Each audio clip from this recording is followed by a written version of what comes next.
Another day, another conspiracy theory enters the realm of the real. Did you think that weather manipulation was some sort of made-up thing for the tin hats, for the aluminium foil folk? Well, they're actually doing it. China for sure, but maybe more. Let's have a look. Hello there, you 4.5 million awakening souls. Thank you for joining me on this journey. I hope the light of the Lord is beaming right through you, whatever type of Lord it is that you're into. Hey, if you're in the UK between January and May next year, you can come see me live. I'm in Hammersmith, Aylesbury, Glasgow, Edinburgh. I'm all over the shop. Link in the description. Come see me live. We'll have a lot of fun together. Weather permitting. The domain of the Lord, Zeus on a cloud, Thunderbolt City has become the realm of man. Now, I've got mates that talk about weather control all the time. And I'm always like, oh, I feel like this is out of books and stuff. And this is for nutters, isn't it? Weather control. It sounds a bit like, and now my creation is ready. It's all a bit strange, love. But let's have a look at it. China has succeeded in literally changing the weather, a new study claims. As the South China Morning Post reports, researchers say that during the Chinese Communist Party's centennial celebration, bit of a mouthful, welcome one and all to the free-spirited and fun Chinese Communist Party's centennial celebration. Sit still! Over the summer, weather authorities successfully modified the weather above Beijing to clear the sky. They did so using cloud seeding technology, a long-studied but controversial process that involves shooting silver iodide particles into the clouds with the idea of attracting water droplets to modify the weather. I don't like the idea of shooting silver iodide particles into the clouds to modify the weather, because it feels like don't we sort of deep down know that we've been taking a piss a bit with nature? Don't we deep down sort of know that we're meant to live in harmony with it? Like, you know, for example, emerging science, let's call it, that suggests that if you eat food that grows near where you are at the time of the year that it naturally grows, it's good for you. And other research that suggests that if you eat modified food, or if you meddle with nature, or if you taint or pollute it, there are consequences. Like, doesn't that kind of chime with you on a deep level? Let alone the fact that weather control sounds like loopy sci-fi stuff. Now, of course, our media reports about Chinese authorities doing it, but what do you think? Like, that's one of the things, you know, Donald Trump, when he used to go, well, you think we're not doing it? Like, didn't he? He used to say, we think we don't have people killed. We get a lot of killers. Why, you think our country's so innocent? That's one of the things that people used to think, this dude's operating on a different level. The paper by researchers at China's Tsinghua University comes a year after reports that China was dramatically expanding its weather modification program to a test area of 5.5 million square miles. That seems... I can't even conceive of that, 5.5 million square miles. By the year 2025, that's bigger than the entire country of India. Bloody hell! And also, thanks for the reference, so that I don't have to sit for hours imagining miles in my limited mind. Though this isn't the first time China has used cloud seeding technology, it's been dabbling, don't dabble, in weather modification like it's a hobby. Do you play the guitar? I dabble in it. Do you speak French? I dabble in it. Do you modify the weather against the observable will of God and nature? Yes, all right.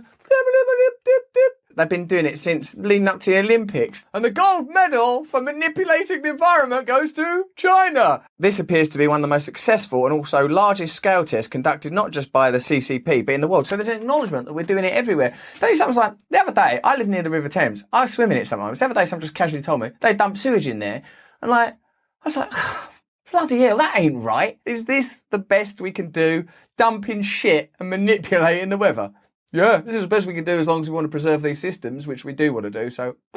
It was also not publicised, and part of the Tsinghua's researchers' paper focused on the evidence they found that cloud seeding had actually taken place, which included eyewitness reports of rockets being launched into the sky from the mountains outside of Beijing before July the 1st centennial, and accounts of rocket debris after the fact. Though areas of the United States and other countries have tried to use cloud seeding technology to change the weather, professional China warriors have expressed concern that the CCP may use it for nefarious military ends, even though the US military has been trying to make it rain since at least 1967. Yeah, I believe during the Vietnam War there was some weather technology used to create flash floods, although you should probably check that out for yourselves. The successful and large-scale operation in Beijing does, however, raise important questions about the potential military usage of the tech. If one country is able to control its own weather, it could in theory do so elsewhere, which is unwelcome news for anyone who isn't invested in forever wars.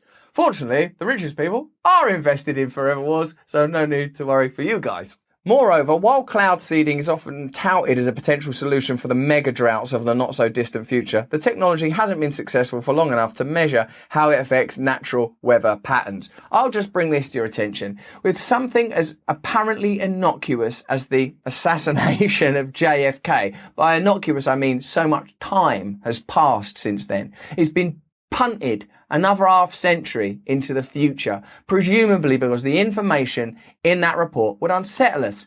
Even royal wills are kept from public eyes because presumably there's information in there that would in one way or another unsettle us. So, do you not think it's at least possible that when it comes to things like weather manipulation, we don't know the whole story? Now, this is a little piece in Forbes that ties your favourite and mine, Bill Gates, this story. Some people have already said that this has been subject to fact checks and that it ain't entirely straightforward, but I'm going to read it out to you anyway, and you can decide. Microsoft's billionaire founder Bill Gates is financially backing the development of a sun-dimming technology like Mr. Burns. It doesn't say that, but that was in The Simpsons. Since the beginning of time, man has yearned to destroy the sun. I will do the next best thing.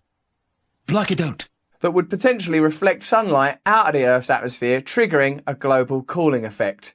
The stratospheric controlled perturbation experiment, launched by Harvard University scientists, aims to examine this solution by spraying non-toxic calcium carbonate dust into the atmosphere, a sun-reflecting aerosol that may offset the effects of global warming. Now, you fact-check this for yourself. As far as we know, Forbes reported this, okay? Whether it's the weather manipulation or this particular spraying those carbonated things into the air, David, how long do you want to go on without changing course as a culture? Oh no, this is warming up, shit. We'll fire these aerosols into the air. Then that wasn't that part of the problem. I remember the 80s and 90s, we weren't meant to do that no more. This will only change if we undergo a radical self-survey as individuals and as a culture and start thinking about what we want.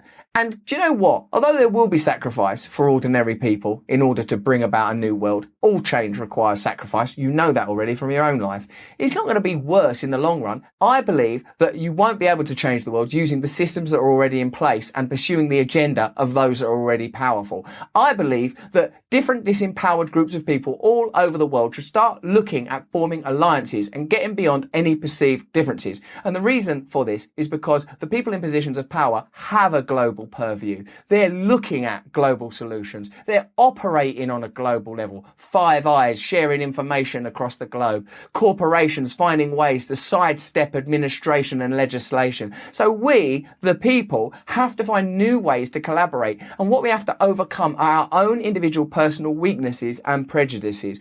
There's not an expectation that you or I will be perfect. Neither of us are. But if we aren't willing to do things differently, how are we gonna get any change? Whether this is true or not, and some people suggest that it isn't, and we are certainly not in a position to attest in the face of that opposition that it is, I would take recourse to the views of the great Vandana Shiva, friend of this channel, frequent guest on Under the Skin, my podcast on Luminary. She is no great fan of Bill Gates. She is not a conspiracy theorist. She is a campaigner for the rights of agricultural workers in India who have suffered as a direct result of Bill Gates meddling in their industry, in their lives, in their world, patenting seeds and controlling agricultural processes. Vandana Shiva, she ain't no crazy conspiracy theorist. Highly educated doctor, brilliant speaker, and her opinions on Bill Gates do chime with a lot of this information. The particular issue of the Monty Burns style, why don't we control the sun? Who's to say? Forbes said it was true. Some people said it's not true. Weather manipulation. We know that it's going on. We don't know to what degree. I'm not interested in conspiracy theory. I'm interested in conspiracy fact. I've got no time for crazy stuff that can't be proven. Not when there's so much stuff, as Snowden says, that's empirically, demonstrably going on in plain sight. The stuff that we know is enough for us to collectively demand change. Widespread research into the efficacy of solar geoengineering has been stalled for years due to controversy. Opponents believe that such science comes with unpredictable risks, you might imagine it would, including extreme shifts in weather patterns not dissimilar to warming trends we are already witnessing. Environmentalists similarly fear that a dramatic shift in mitigation strategy will be treated as a green light to continue emitting greenhouse gases with little to no changes in current consumption and production patterns. We're continually sold the idea of progress, that the solution will lie in the the hands of science if we just progress and push on. But often the problems are caused by that mentality. And a little guy who I believe dabbled in science called Einstein said, you can't solve problems using the mentality that created those problems. Sometimes what's needed is a return to old values. I don't mean some Luddite, retroactive, retrospective launch back into the past. I mean a discovery of universal principles and values, a sense of purpose, togetherness and oneness. Meddling with nature and controlling nature, particularly when it's in the hands of the very people who continue to profit from the kind of problems that may well have been generated by them in the first place. Think of examples where a problem's been caused by scientific exploration. Oh, now science solves the problem. I'm not an anti-science person. I'm not an idiot. We're talking to you using great technological innovation. I embrace human innovation, whether it's artistic, scientific, or architectural, or cultural, or theological, or theoretical, whatever kind. It's enjoyable to grow forward. But this is not progress. This is novelty. And it's an advancement down a path that benefits a very small group of our population while causing massive problems for the rest of us. So it seems to me that this story about Chinese weather manipulation poses a lot of questions about what else might be going on. We don't need to indulge in the crazy realm of conspiracy theory, not when so much is demonstrably true. But that's just what I think. What do you think? Let me know in the comments below. Hit me up with your views. We make this content for you. We need your views. So much of what we know is as a result of your research and your input. So join us in making this channel clearer and better and more effective. Give us a thumbs up if you like it. Subscribe to the channel. Turn on the notification bell so you always know when we want to communicate with you. We gotta stay connected. If you enjoyed this video, have a look at this little sore spot. If you want to develop your spiritual side, join up to my Awakening side channel and watch this little video. I make spiritual content all of the time. Please sign up to my mailing list as well so you know exactly what I'm up to. And if you find yourself in the UK between January and May, come see me live. At the beginning part of the year, I'm all over the south. It's fantastic. I'd love to see you there. Stay free.